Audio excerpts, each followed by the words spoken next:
What's up? It's me, JR Navea. Welcome back to Automatic. May mga nag-PPM kasi rin sa akin, so shoutout kay Makmak na kausap ko siya through Messenger. Ang concern niya is tungkol sa dragging. Yun na nga. At saka marami na rin akong nababasa sa comment section sa ating YouTube channel na patungkol dun sa dragging nga na yun. Ngayon is ibabahagi ko yung aking insights patungkol dito sa dragging na to. Sa ngayon kasi, masasabi ko wala na yung dragging ng aking motor, yung Honda Click 150 natin. Masasabi ko wala na kasi, wala naman akong nararamdaman na talaga. Masaya na ako sa kung anong takbo ng aking motor ngayon. Pero bago ko nakuha yan, marami na rin ako nasubukan din talaga. Share ko lang kasi baka sabihin to ng iba sa inyo. Ito na nga, yung magiging resulta. Una, nakita ko yung isang video siguro mga 2 years ago, uso yung nilalagari yung pinaka-lining. Kung naabutan nyo yun, mga around 2 years ago, nauso yun. Sinasabi na nakakatanggal ng dragging, pero actually, hindi talaga. Kasi sinubukan ko siya, so wala namang mawawala. At parang ganun lang din naman, parang stuck pa rin naman siya. Sinubukan ko sa aking obserbasyon dun sa yung pagka-cut ng lining na yun, sa aking obserbasyon patungkol doon, parang So nakaka 250 na tayo. At nararamdaman ko na yung dragging. around 250 to 300. Although, is pumabalik din yung dragging. In short, hindi siya effective as pampatanggal ng dragging. Siguro, pwede kasing mawala din yung dragging nung una mong sinubukan to. Dahil, syempre, kapag ka nagpa-class ka man ng CVT, lilinisin mo na yun matic na yun. Possible, tatanggal yung dragging dahil sa paglilinis ng CVT. Pero hindi dahil doon sa pag-cut ng lining. Yan, isa na yan sa sinubukan ko. Kung merong mag-suggest niyan sa inyo, is wag nyo nang subukan. Di rin naman gagana yan talaga. Pangalawa, actually, ito, hindi ko naman nasubukan talaga. Pero, ganun din, nababasa ko rin sa comment section sa aking YouTube channel na nag-regroove sila ng bell. Pero, wala rin, ganun din ang kinalabasan. Pero, ako, wala akong patunay Ito is, nababasa ko lang. Base lamang sa mga comment ng mga nanood doon sa atin. Again, wala tayong basihan. Yun lamang yung mga nagko-comment lang na yon. Siguro, depende sa pagkakagawa sa groove. At meron pa akong isang nakita sa Facebook. Mayroong groove, ginawa nito, pero nabura yung groove. Ang sabi is, okay naman daw yun. Sabi nung pinagtatanungan, okay daw yun kasi nga, kumintab. Hindi ko alam kung anong logic tungkol dun sa kumintab na yon. Pero siguro kung na-experience kasi ng dragging yung mismong gumagamit, wala tayong masisisi, kundi, syempre, yung bell na yon. And, pwede, baka yung setup din. Sa regroove, personally, hindi talaga ako fan ng pagre-regroove ng bell. Kasi, para sa akin, gastos lang yon. Kasi, kita naman, syempre, unang endorso pa lang ng mga regroove bell, nakita ko na yung resulta sa mga lining is nakakaubos talaga. So, syempre, imbis na okay, sabihin natin, okay yung takbo, nawala yung dragging, or nabawasan, pero gagastos ka ng malaki sa lining. Although, di mo na kailangan bumili ng assembly, clutch lining assembly, merong mga lining shoe, meron nabibili naman nun, pero magkano yung gano'n? Nasa 700 hanggang 1,000. So, mahal pa rin. Imbis na tumagal yung lifespan ng lining is umiiksi lang. Hindi ako fan ng pag-regroove. Actually, sa motor ko mismo, hindi talaga tayo naka-regroove. So, kung ano yung bell natin, nung nakuha na sa kasa, yun pa rin po yung bell na ginagamit natin ngayon. Stock pa rin. May plan naman tayo na palitan yung bell na yun, pero naghahanap talaga ako ng mga bell na walang groove. Yun lang. Siguro yung may nauso dati yung butas, parang yung tinatapakan ng clutch shoe, may butas doon. So, dati nauso yun sa sun racing. So, doon, effective naman yun at hindi umuubos ng lining. Hindi naman lahat ng regroove is pangit, ano? So, baka nakadepende lang to sa regroove. And ngayon, ito, upon observation na siguro mga 6 months ko rin siguro nasubukan way back. Siguro last year, 6 months, tapos experiment, palit-palit ng pyesa. And doon ko na-discover kung bakit may mga nagtitinda ng mga ganito para lang maalis yung dragging na yun. Ano. Pangunahan ko na kayo kasi dahil mayroong babaguhin sa CVT setup at posibleng may ibang rider na hindi magustuhan yung setup na yon. So, paalala lang naman na baka hindi ito yung setup na para sa'yo. Baka pwede ka sumubok ng regroove bell. So, hanap ka na lang ng maayos-ayos na regroove. Ulitin ko nga, hindi po ito para sa lahat. Pero ako, personally, masasabi ko na effective siya para mawala yung dragging. At may mga na nadinig na ako sa mga eksperto noon pa na talagang yun ang sekreto. Pansinin nyo na maigi. Kapag na-reach na ang 3,000 RPM, wala na kayong dragging. Kasi full contact na po yung lining nyo sa bell nyo. Paliwanag ko muna, ang dragging din kasi is failure ng engagement yun actually sa lining tsaka yung bell. So kapag yung lining is dumulas sa bell, kumapit siya dapat pero dumudulas siya, doon nagkakaroon ng dragging. Hindi kumakapit ng maayos yung lining. Ang tanong, kailan nag-exist yung mga ganito? So tuwing aandar pa lang tayo, kung mapapansin, wari, nakahinto ka, tas aandar ka pa lang, doon mo mararamdaman yung dragging. Or tamaan ka sa humps, aandar ka na, siyempre, humps, magbabagal ka, magme-minor ka, sasaandar ka na ulit na medyo mga 20, 30. So, mga G's, mararamdaman mo siya. 5 G's, medyo mararamdaman mo na mayroong dragging.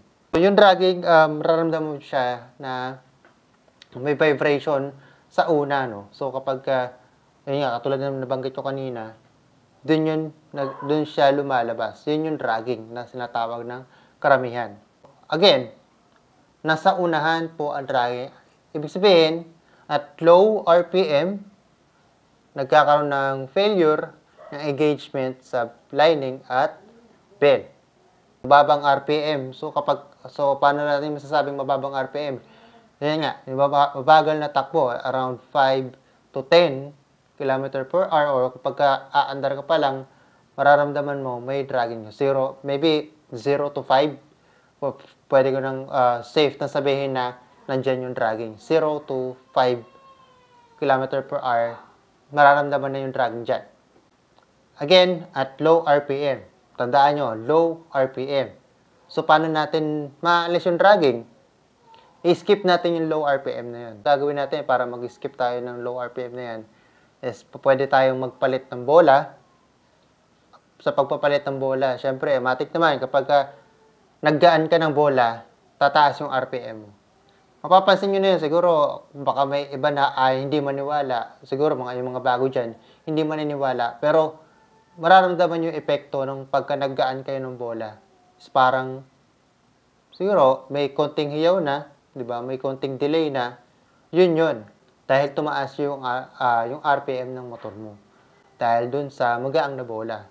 Pero hindi pa doon. Siyempre, kapag nagpalit ka lang ng bola sa ganung level, hindi pa siya agad nawawala. So, kailangan mayroong talagang mataas ang RPM. Siguro kung bago pa yung springs mo, stock na spring, kaya pa yon. Kasi nung bago rin yung motor ko, nag 13 grams din naman tayo, all stock na spring, is okay naman, tumatagal naman. Pero upon testing, sumubok tayo ng clutch spring muna. Actually, sinubukan natin, nag 1,200 tayo ng clutch spring. So, tumaas yung RPM, 1,200 na yun. Tumaas yung RPM. Nawawala-wala. Bali, yung center spring ko pala nun, yung stock pa rin. So, nawawala-wala. Yung dragging, nagsubok ako from 13, nagsubok ako ng 12 grams. At doon napansin ko na medyo mas humaba yung gap ng walang dragging yung motor ko. Siguro, hindi ko lang nabilang, pero kung siguro estimahin lang natin, example lang naman, kung 1,000 dati, 1,000 odo bago nagkaroon ng dragging, nung nag 12 grams ako, at 1,200 na RPM ng clutch spring, stock yung ating center spring. Again, estimation lang naman to, naging mga 2,000 odo bago bumalik yung dragging. Actually, dun masaya na ako kasi mga 2,000, 3,000, naglilinis naman na tayo ng CVT. Pero katagalan, syempre, medyo tinatamad na ako maglinis. So, parang gusto ko mas matagal pa. So, nag-experiment tayo. And then, dumating sa point kasi din talaga na lumambot yung ating center spring.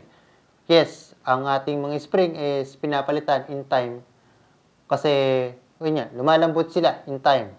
Sa akin, naramdaman ko siya na lumambot around mga 18, siguro mga 15,000 odo, malambot na yung center spring natin. So, 18,000, naalala ko pa, 18,000 odo, nagpalit na tayo ng center spring na 1,000 RPM. Ngayon, sa setup ko na yon, sumobrang taas naman yung RPM na sa point na hindi ko na gusto yung takbo nung motor ko kasi nga, sumobra naman yung taas. So, ginawa ko, medyo may idea ko kung paano gumagana yung center spring is bumalik tayo ng 13 grams ulit. So, naging setup natin is 13 grams yung bola, 1,200 RPM na clutch spring, and then 1,000 RPM na center spring. Ito yung setup ko ngayon. Maraming nagsasabi na, or hindi naman marami actually, may ilan lang. Siguro dalawa lang yung napansin ko, yung mga nagsabi na pangit daw. Yun daw yung pinakapangit na setup sa CVT. Pero binalik ko lang din naman sa kanila na meron bang the best setup kung lahat ng rider ay iba-iba ang preference. Doon sa ating CVT setup na yun, nabanggit ko nga kanina, doon ko na naramdaman yung na sobrang smooth na natakbo ng ating motor. Siyempre, katulong na rin ng maayos na langis, Siyempre, nandun na yun. At lagi nyo rin lilinisin, siyempre. Medyo tumatagal yung pagitan ng pagkakaroon ng dragging ng motor natin. Sa pagkakaalala ko, siguro baka umabot to ng 6,000 odo. Kung di ako nagkakamali, kasi lalo ngayon, medyo matagal na sa akin yun kasi medyo malalapit na lang yung biyahe ko. Hindi na tayo masyadong lumalayo ng biyahe talaga. Hindi na tayo naglo-long ride. Kasi meron tayong maliit na anak. So, and dito lang. So, parang yung motor natin ngayon is parang pang-service na lang sa ngayon.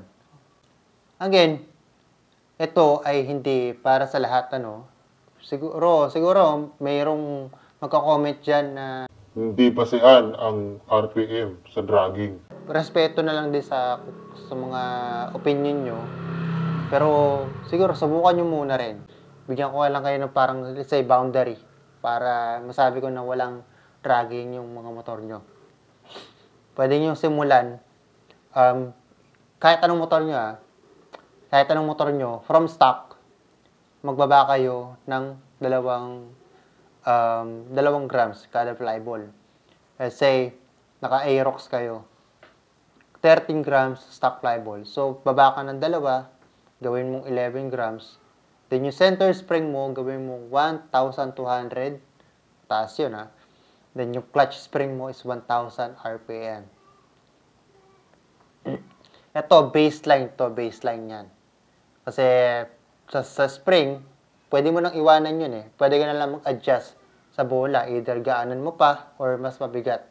So, medyo mas madali nang mag-adjust sa bola. Bakit mas magaan dapat ng 2? Kasi mas madali na yun. Kasi, sabi ko nga, kung meron ka pang stock, syempre, galing ka sa stock, Meron ka pang stock, 3 piraso, pumili ka ng, yun nga, example natin yung sa Aerox, pumili ka ng 11 grams, kung hindi mo matipuhan, feeling mo, sobrang ma-RPM para sa'yo, combine mo yung 2, 11 and 13. So, mag-equivalent siya ng 12. So, medyo makakompensate niya yung RPM ng center spring. Siguro, mayroon kayong mapapansin. May mga sellers na nagbebenta ng set siguro nandiyan na yung bola, center spring, clutch spring para daw mawala yung dragging. Kasi totoo, nakakawala ng dragging ang pagtataas ng RPM. Subukan nyo.